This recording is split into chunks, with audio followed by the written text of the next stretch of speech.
کمیک یا روایت تصویری به روایتی گفته می شود که با ترکیب و توالی تصویر و متن شکل می گیرد.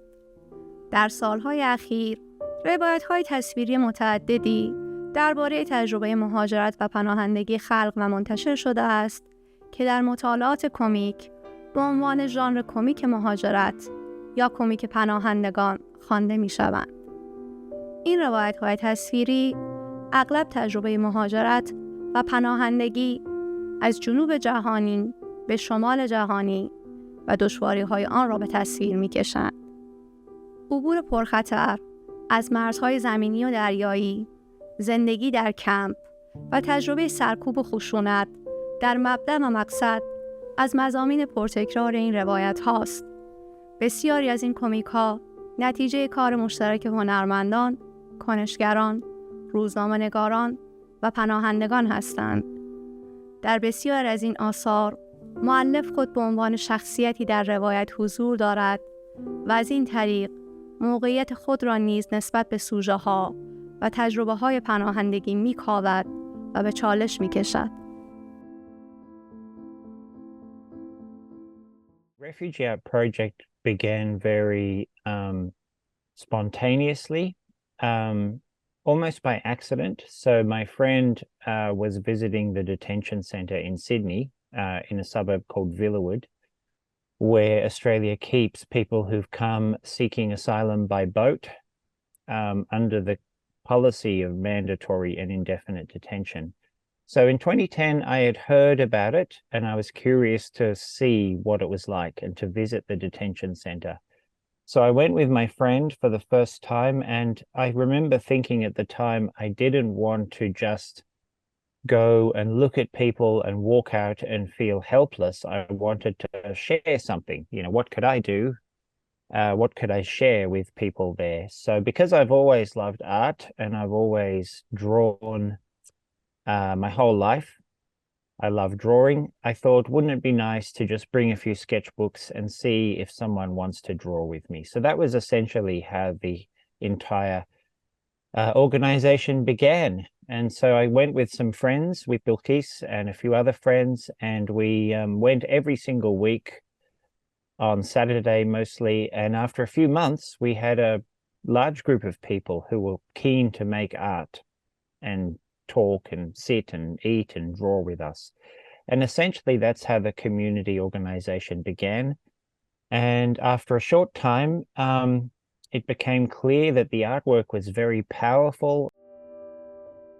کمیک مهاجرت در دسته کمیک‌های مستند قرار می‌گیرد.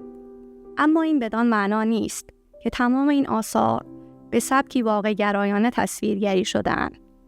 در حقیقت یکی از ظرفیت‌های مهم کمیک بازنمایی واقعیت‌های نادیدنی به شکلی دیدنی است و هدف از آن نه خلق کپی برابر اصل از واقعیتی مادی که شبیه سازی احساسات و افکار به کمک استعاره‌های تصویری و متنی است.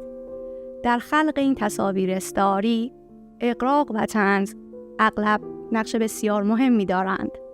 سلیم زروکی، هنرمند الجزایری، در کتاب چگونه در مهاجرت غیرقانونی موفق شویم، با استفاده از طنزی گزنده، تیره و آزاردهنده، روایتگر داستانی است که اروپا آن را بحران مهاجران و تهدید می‌خواند.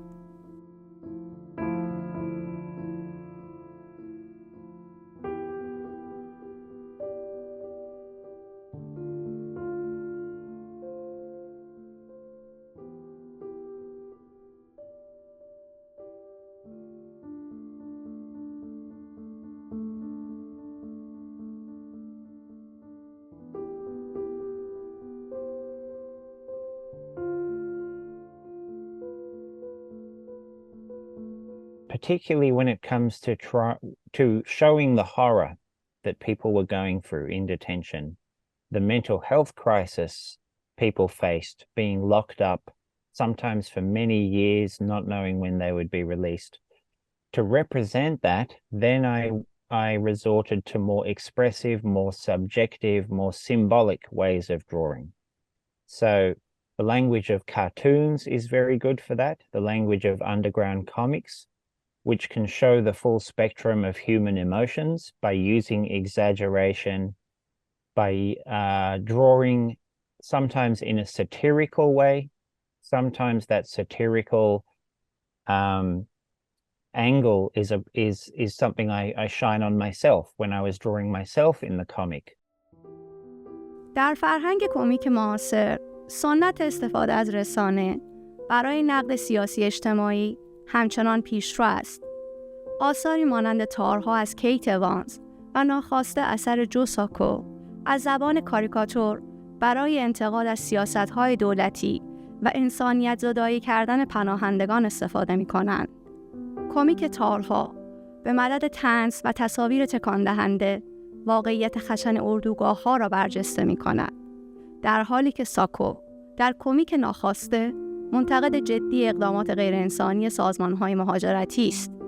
این نمونه ادامه دهنده شیوه ساختار شکن کاریکاتور است که در طول تاریخ با به چالش کشیدن ساختارهای قدرت آن را به ابزاری قدرتمند برای تفسیر اجتماعی و سیاسی بدل کرده است.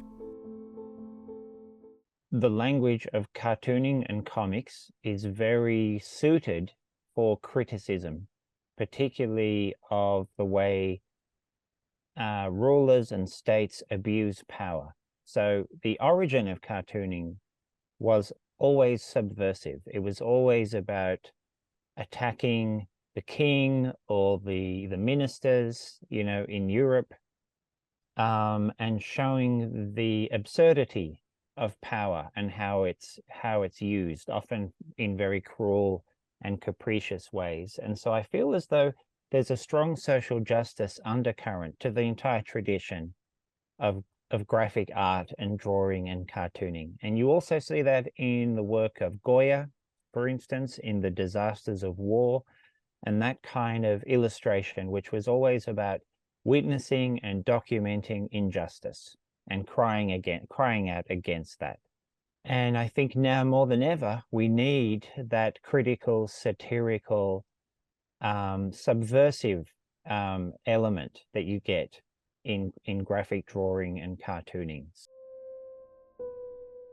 مانا نیستانی در کمیک راهنمای کوتاه برای اینکه چطور پناهنده سیاسی بی‌نقصی باشید، به زیرکی روند بوروکراتیک کافکایی تبدیل شدن از پناهنده به مهاجری با مدارک قانونی در کشور فرانسه را به تصویر می‌کشد. خواندن این کمیک بیش از آن که برای پناهندگان ضروری باشد، برای شهروندان کشور مقصد ضروری به نظر می‌رسد. An important part of the Refugee Project community has been to challenge the stereotypes and the demonization of refugees on one hand, but also to make sure that people aren't only seen as refugees, because that in itself is a very limiting category. People bring complex identities and experiences and histories with them, and to just label someone refugee is also limiting, even if it's meant in a supportive way, even if it's to support refugees. I think people don't want to be reduced only to that category. They don't want to be seen only through the prism of their refugee experience or their past traumas. And so, again, I think art is very useful because it shows the full range and complexity and depth of people's experiences and identities, which is much broader than just their refugee experience. کمیک‌هایی هم از سوی دولت‌ها و اغلب برای فرستادن پیام‌های بازدارنده منتشر شدند. به عنوان مثال، کمیک امکان نداره که آژانس مرزی استرالیا منتشر و پخش کرد، بخشی از کمپینی بود تا از رفتن پناهجویان بالقوه به استرالیا جلوگیری کند. در آلمان هم کمیک آلمان و مردمانش با هدف آموزش آنچه رفتارهای قابل قبول خوانده می شود منتشر شد. این کمیک ها با بیان زمخت واقعیت و ارائه کدهای فرهنگی جامعه مقصد بدون در نظر گرفتن پیچیدگی های جامعه پناهندگان به عنوان ابزار و سخنگوی قدرت عمل می کنند. Refugees do not have to be nice people. They do not have to be deserving of citizenship. They do not have to be angels who can teach us, you know, about forgiveness or patience or resilience or morality or all of those things. You often see those things being discussed amongst people who support refugees, because human beings are not always patient. We are not always perfect. We're not always resilient and strong and you know, and compassionate, and neither are refugees. They're normal people like everyone else. So you don't have to be a good person. You don't even have to be a bad person. Everyone deserves fundamental human rights, regardless of who they are or you know, how they appear. And so I try to be critical of narratives which either demonize refugees on one hand, but also which idealize them or put them on a pedestal or try to find virtue in what they've been through. The key is just to create a policy which is more humane and responsive to global crisis and responsive to the fact that people are going to flee their countries, people are going to cross borders, whether that's because of war or political persecution or even climate change. This is a fact of the future, unfortunately. And so either we choose humane policies that gives people compassion and inclusion, or we follow Australia's example of punishing them and using political fear, you know, politicized fear in our politics and our elections, which is a real shame and a waste and a disappointment, and it's completely unnecessary and it's unconscionably cruel.